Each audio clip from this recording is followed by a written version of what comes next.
Welcome to The Kingstonian, a podcast that profiles people who are passionate about what they do for a living, what organization they belong to, or the community they are a part of. Here is your host, Dave Cunningham.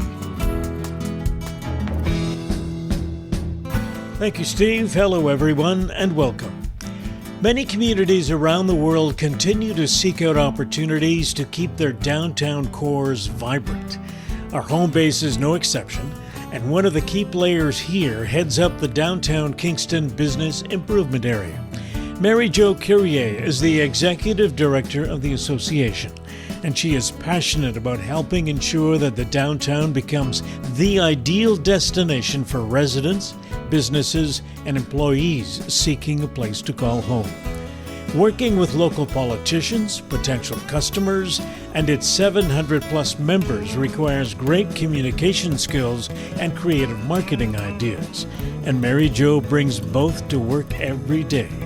Here is our conversation. Marijo, welcome to the podcast. Thank you. I'm so excited.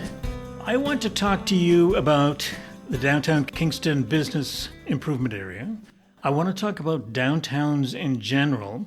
But I'd like to start with a little conversation about how you got here. And when I was reading some of the stuff I found online about you, I gathered that one of your passions is marketing. Whether in your case, marketing a product or a business, or now marketing for a group of 700 businesses in this community. So let's start with that. I want to go back to my days in radio back in the 70s, when marketing, promoting, and advertising were almost all the same thing to the people who were trying to promote their businesses back then. So let's skip ahead 50 years, and where does that definition stand when you compare those three? Boy, that's a loaded question. I think marketing, promotion, and what was the other? Advertising. Definitely are three different ways to help a product or a person or a brand communicate to its target market. I would say marketing, and you're right, I am passionate about more so about communication, all the various ways that you can communicate to a human being. And when it comes to marketing, I'm particularly attracted to authentic marketing, where you're not trying to convince people, you're really just telling them the truth, and trying to appeal to the people that you want to attract. So marketing, that's how I look at the word marketing. In this day and age specifically, we are storytellers. That's what we concentrate on. For many years it was experiences. Tell about the experience. Tell about how people feel when they're visiting a place, or when they're traveling somewhere, or when they're talking to somebody and it's their personal brand that you're experiencing. But a few years ago, it changed to storytelling, and which is much more fun because that just, that encompasses so much more than just what the experience is, and perfect for a BIA to be concentrating on the stories. There's so many stories in downtown cores. Promotion, that is more about discounts, upselling. I don't do a lot of promotion, so it's not, going to be my forte. I don't tend to use promotion of something to tell the story. It feels like a word that doesn't fit with my type of personality. And then advertising is the same as it's always been, which is, the only thing is we have so many different choices in media now to be able to reach our target audience, whether it's local or whether it's national or global. Or what media you use to start with. That's right. When it comes to advertising. Yep. Yeah. You mentioned the word communication at the start of your response, and almost everybody I talk to who's in business, that word comes up. And having been in business myself, it's always about communicating. And if you can communicate, then you can market, or you can promote, or you can advertise, or at least you can get your point across. And that's something that always comes up, and it seems that everybody's working on that particular aspect a lot of the time. Yeah, communication is such a beautiful word. For me, when I was very young, I found out early on that I had a gift of communicating with people and connecting with people on a deep level. Wanted to be a psychologist at one time, and that never transpired. I wanted to be a vet in another time, which also is about communication and being sensitive to whoever you happen to be around, whether it's a mammal or a four-legged or two-legged. But that morphed into different ways to communicate with people. So in marketing, I think when people think we've got to communicate with people, they think about advertising, promotion, what we're trying to tell people. But there's so many subtle ways to communicate to a human being. That can be body language. That can be the language that you use in your content. That can be something like the medium that you're using. We're talking on a podcast right now, which is very different than a radio interview or an ad. But the most powerful way, I think, that there is to communicate is in visuals. So a lot of my life, I ended up in graphic design. And one of the things I loved about graphic design is that you didn't have to use words sometimes. You could create a feeling and get your message across within 1.5 seconds by the colors you chose, the shapes you chose, the font you chose. So communication definitely is a business word, but it's also a lifestyle word. It has to do with relationship for me, and that can be relationship between the product that I'm marketing and the person that I want to tell about it, or it can be communication between myself and the people that work for me, or my partners, or in the case of the BIA with my members who are business owners and property owners. So when you are talking about communicating, that leads you to develop marketing strategies. And I'm wondering, the creativity part of that, is that something that you're blessed with as well as the ability to relate to people? I have a hyper creative mind for sure. It's going 24/7. You can ask my staff. I actually now have a channel on our teams that's just called Ideas, because they're constantly reeling around in my mind. It's best for me to just sort of do a brain dump every couple hours so that I don't overwhelm people. So I would say, yeah, I have been blessed with creativity, but the neat thing about myself and a lot of people that I'm attracted to working with is, so that's the right side of your brain. I also have a left side that's quite active as well, which is linear, wanting organization, process, not feeling comfortable in chaos, and constantly trying to organize and reorganize things. So it's a good trait for a communicator or a marketer or a graphic designer to have, because you can rein in your own self-creativity. You don't need a manager, as most artists do. A lot of what you've just mentioned reminds me of some of the conversations that I've had with songwriters in town. And they will have ideas in their head, and they have to get them out. Whether they put them on a disc or upload them to some streaming service, it doesn't matter whether they make any money on it. It's just an idea they have to get out, and they have to sit down. And mercifully for them, the technology allows them to do that in their living room with a computer and a couple of microphones. But there are parallels here between having all of these ideas and not wanting to lose them. So, as you said, brain dumping them every so often, which makes a lot of sense. Before you came to Kingston, you were in Belleville doing something similar.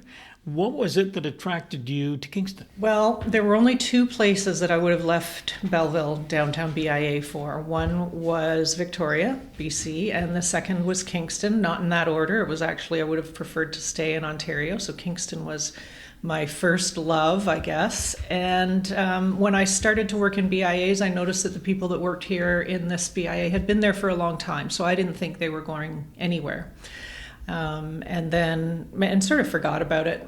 Then some news came about Doug Ritchie, who was here for 38 years, the executive director that made downtown Kingston BIA as successful as it is. And I thought, that's interesting. Asked around, and everybody felt that he had somebody coming up in the ranks. So again, I forgot about it. And then it came up again, and I thought, well, you know what?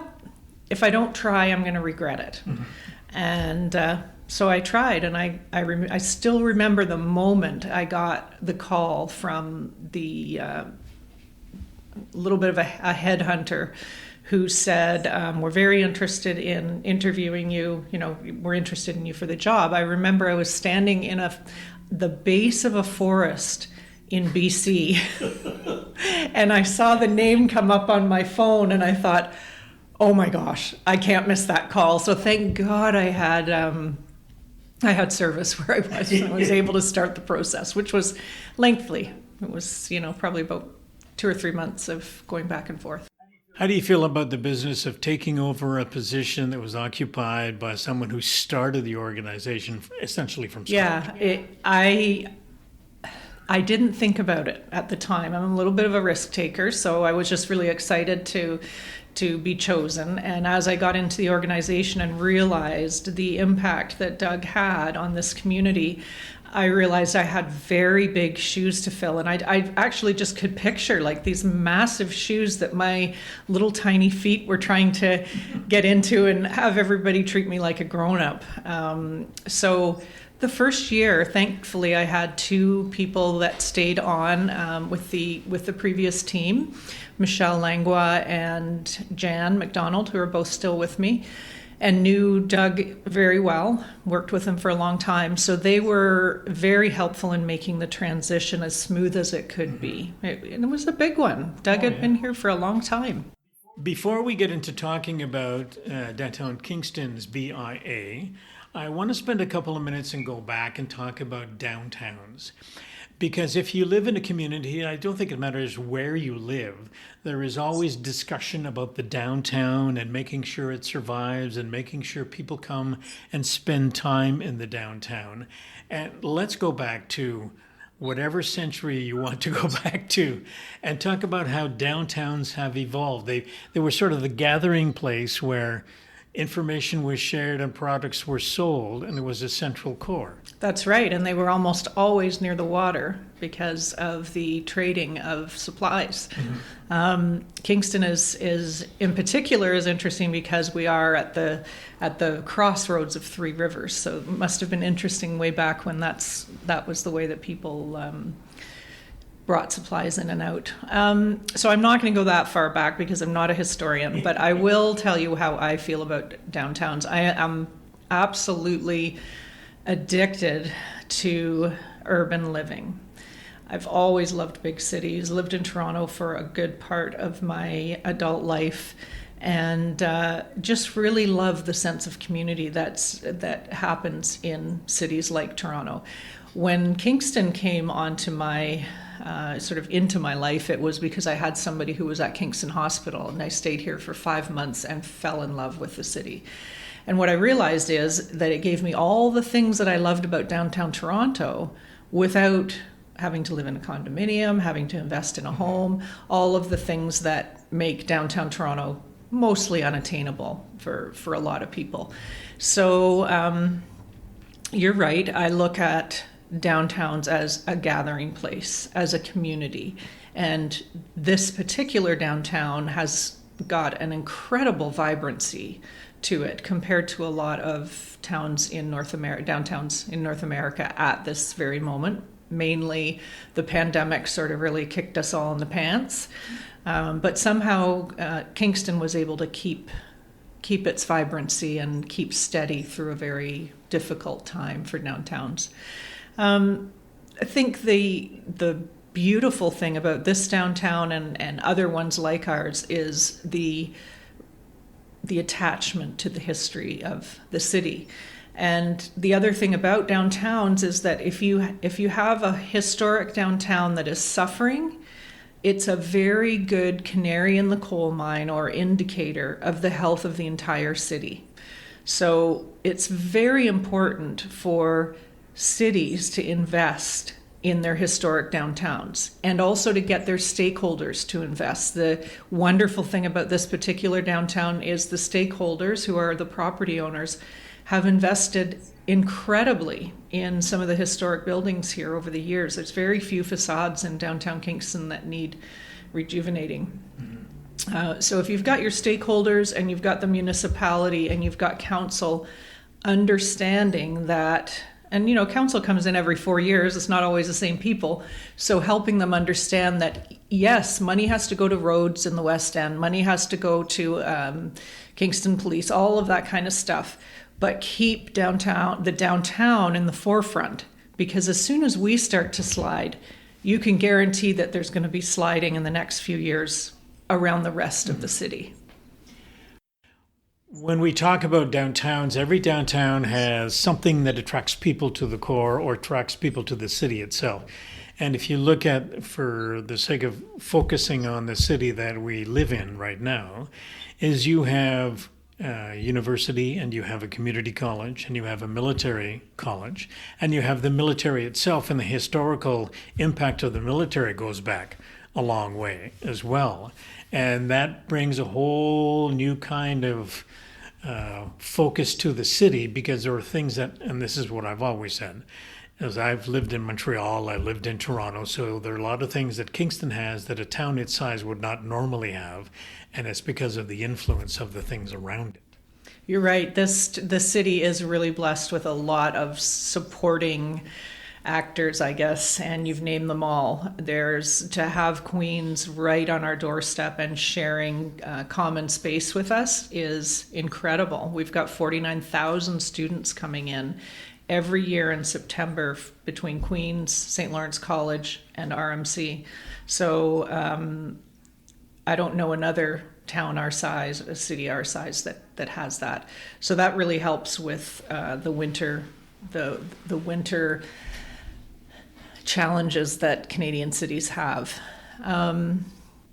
Does it change the flavor? For sure. We have a lot of competing markets in our downtown. So we have the retired folk. They're probably our number one target, is people who are coming here to retire or very close to retirement. But then we've got on the opposite end of the scale 18, 19, 20-year-olds who are out of home for the first time, which has its own blessings and curses. And then we have military. I have not had military, anything but positive interactions with the military here and RMC. That's a really good thing to have right across the river. So yeah, it just creates a lovely melting pot. And when I hear the word melting pot, I always think of culture as well. We have a growing diverse culture in our city, and especially in the downtown, that just adds to that flavor of what downtown Kingston is becoming. And I would imagine that tourism and the people that come from all over the world to spend time here has an influence on the downtown as well, because this is in great measure where they congregate when they come here. The big buses roll into town and people jump off, or they come by boat from somewhere. One of the things I read when I was preparing for this conversation, and I don't know if you call it your mission statement, but it describes what it is, that the Downtown Kingston Business Improvement Area, we have to shorten that up. I know you took out the exclamation mark, but the organization cultivates and enhances downtown Kingston's position as the region's leading culinary, entertainment, shopping, and services destination, while attracting more people to experience and contribute to our vibrant downtown community. I think and I guess I'm guilty of it as well, when I think of downtown, I think it's me going downtown to shop. I don't necessarily always think of me going downtown to eat or to enjoy a show or something like that. The first priority seems to be shopping, and I don't know whether that fits into the way you approach things when you look at this description. So that's actually our old mission statement. I have to get it changed on the site. We just came up with a new one last year, which I'd love to share with you if I get the opportunity. Definitely, it depends on who you're talking to, what their number one priority is. But what we try and do, and are really trying to do going forward, is there is no priority. You just want to be downtown. Mm-hmm. You want to be here because it's vibrant, it's lively, there's people here, there's there's common areas for people to sit and chat and meet and watch people. I was walking down the street the other day and I saw three guys standing outside of three separate stores with their cell phones, and I knew exactly what they were doing. They were waiting for their wife inside, but they weren't near some of the seating areas. So over the next couple of years, or this next year, you'll see a lot more seating in our downtown core. We've started to close streets like Sydenham Street to ensure that people have a place to go where they don't necessarily have to spend money.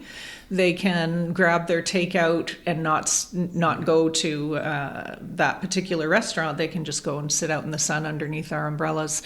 So public realm spaces or placemaking or whatever, community spaces, whatever you want to call it, that's a really big part of the next iteration of downtowns in general. But for sure here we have our eye on improving that downtown experience. So if you're a shopper and that's your first priority, great, but you're also going to eat while you're here and you're probably going to think about going to a show. If your priority is arts and culture, you might start at one of the art galleries, but then afterwards you're going to pop in and get a gift for someone. It's really about an entire experience. And if I think about, there's so many things that attach to that whole thought. We have a campaign starting early in the spring called Park Once and Walk, which is, the whole concept is park your car, get out, and walk the entire downtown, because there's tons of things that you're going to discover, rather than saying, I'm going to come down for one thing. I'm going to go into my favorite shop, my favorite record store, my favorite restaurant, and then I'm going to leave. We want to create a culture down here that is about community. And not only the community that lives in and around downtown, but also people who are coming in that feel a sense of community. I think that's an interesting point because, again, this is something I'm guilty of, is that I resist going downtown because I always have to look for a place to park. And I think it's a mindset that if you live, in my case, I live at the West End in the suburbs or whatever you want to call it. And when we go to shop for something out there, you tend to park right in front of the store that you're going to go into, do your business, come out and leave.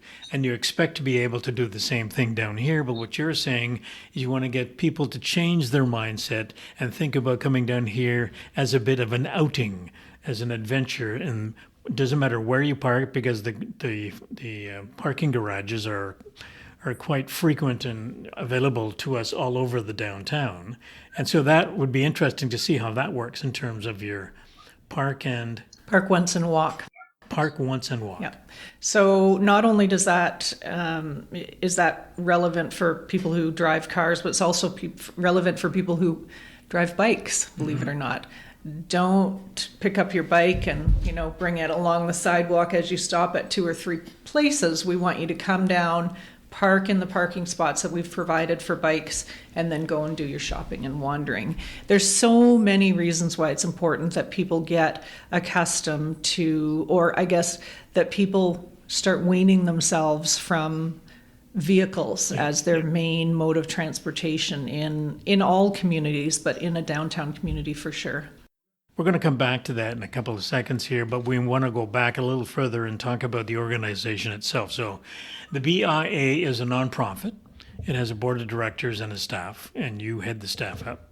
And so this was something we talked about earlier that was created back in the early 1980s, if I remember right. I think it was in the 70s. Okay, in the 70s.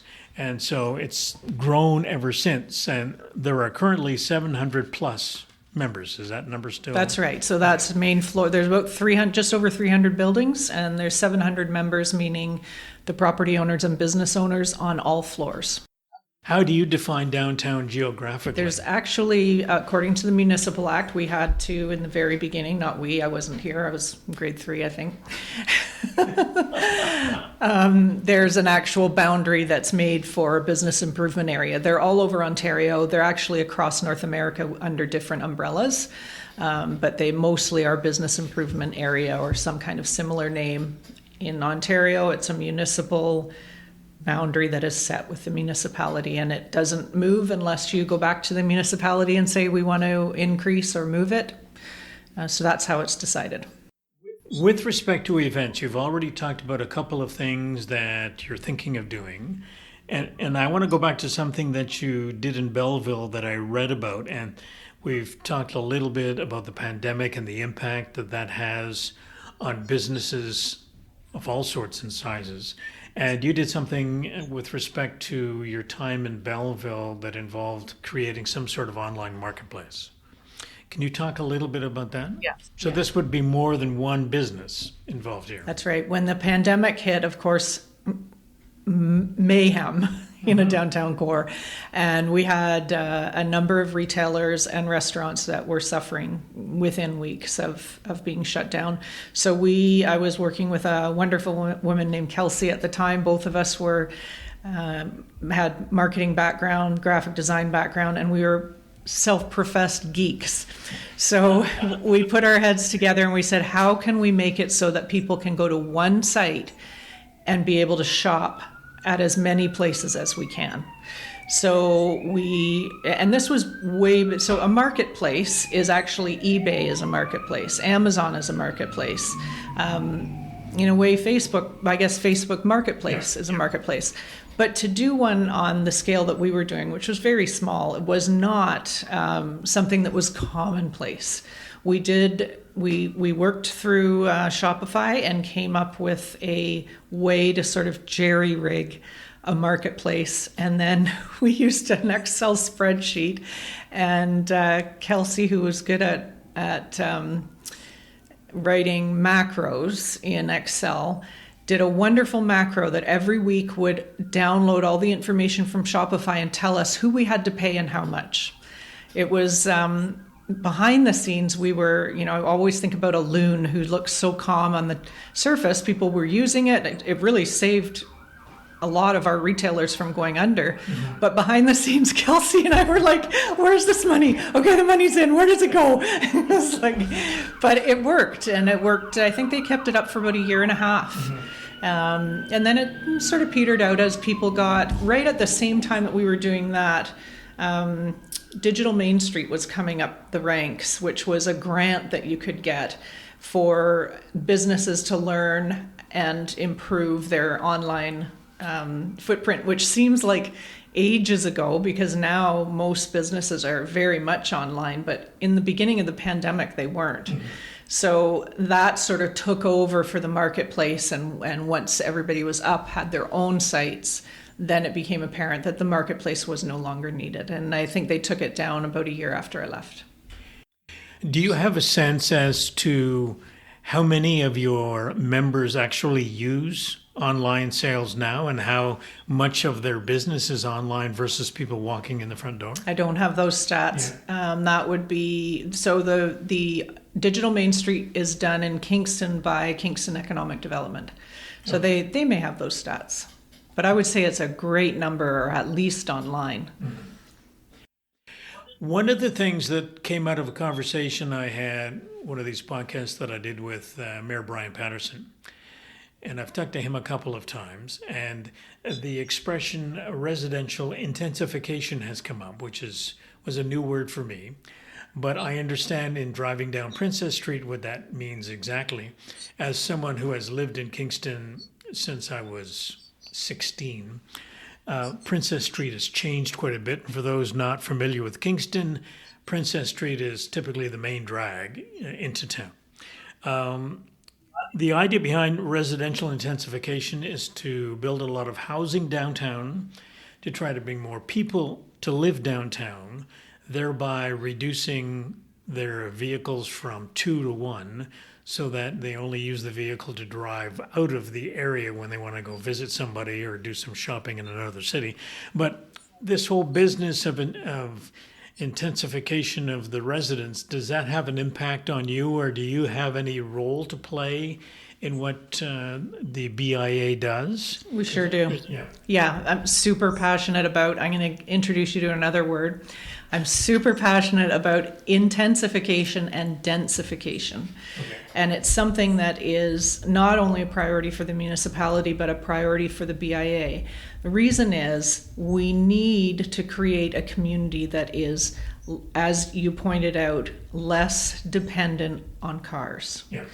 And dependent on the business community to provide everything that they need.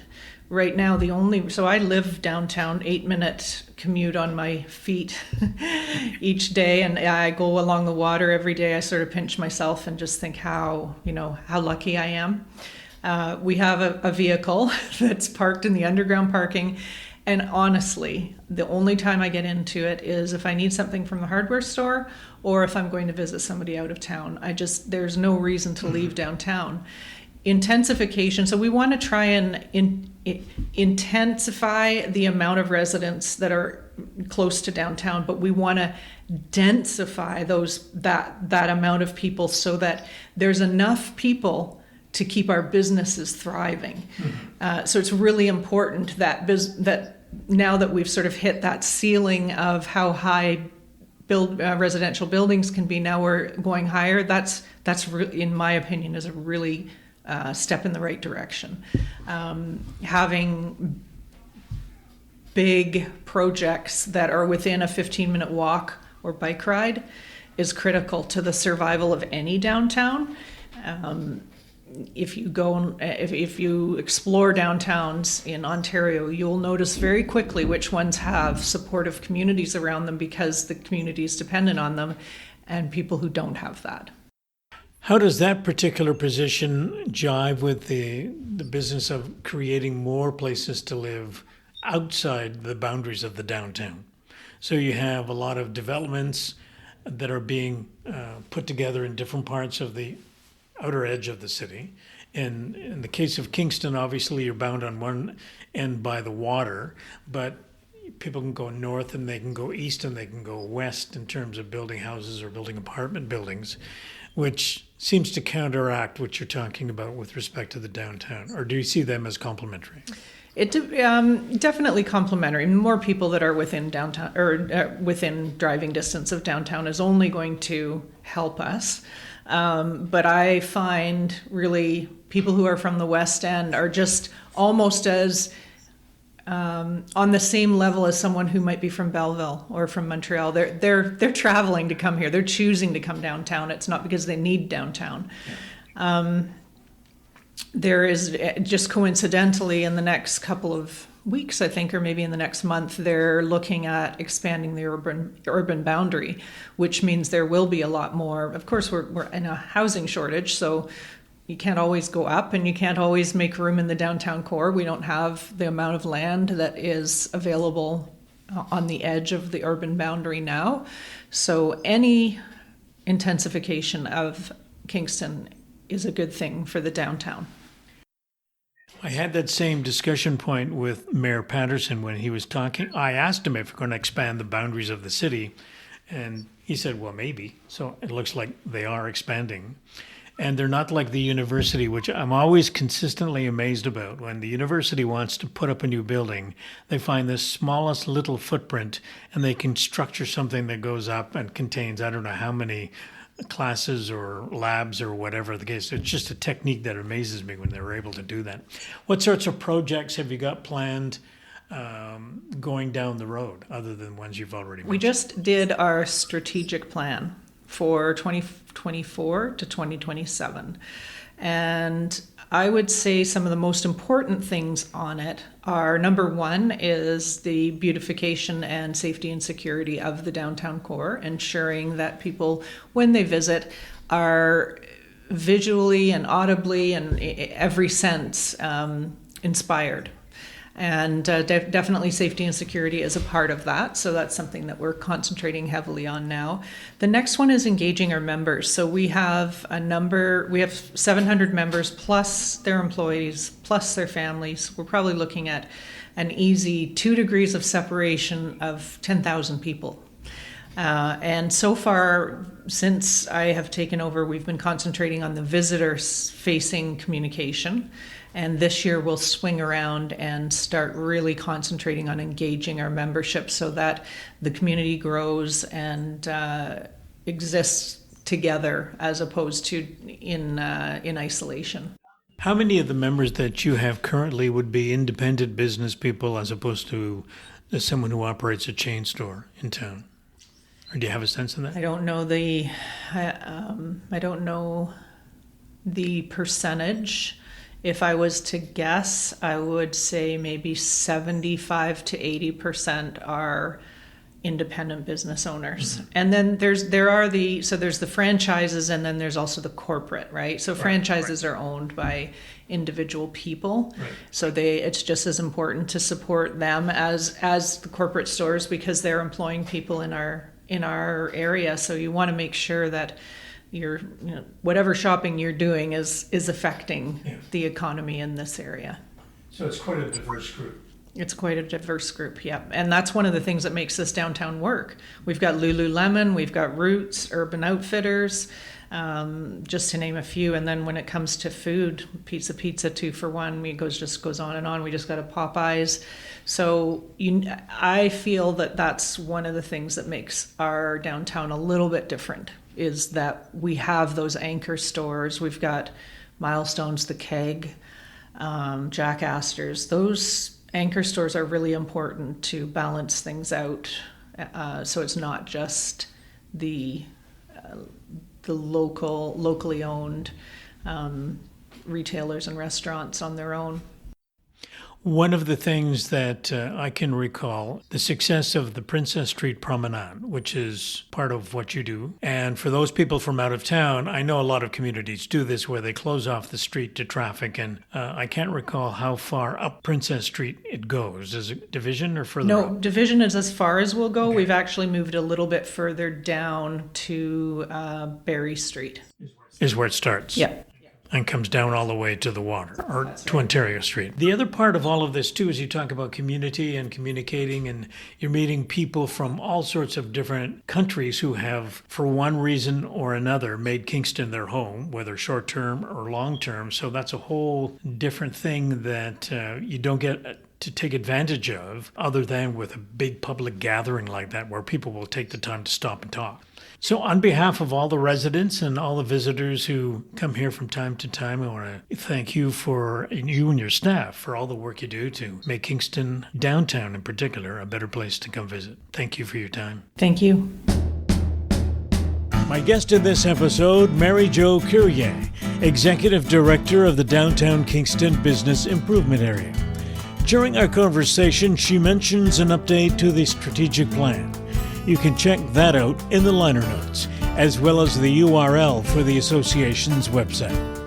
If you've been listening to this episode, thank you, and I'll be back soon with another conversation. The theme music for the podcast is Stasis Oasis, written and performed by Kingston musician Tim Aylesworth. If you have any questions, comments, or suggestions about any of the episodes, please send a note to the KingstonianPodcast@gmail.com. For details on upcoming guests, follow us on Facebook. The Kingstonian Podcast is hosted by Dave Cunningham and produced in Kingston, Ontario, Canada.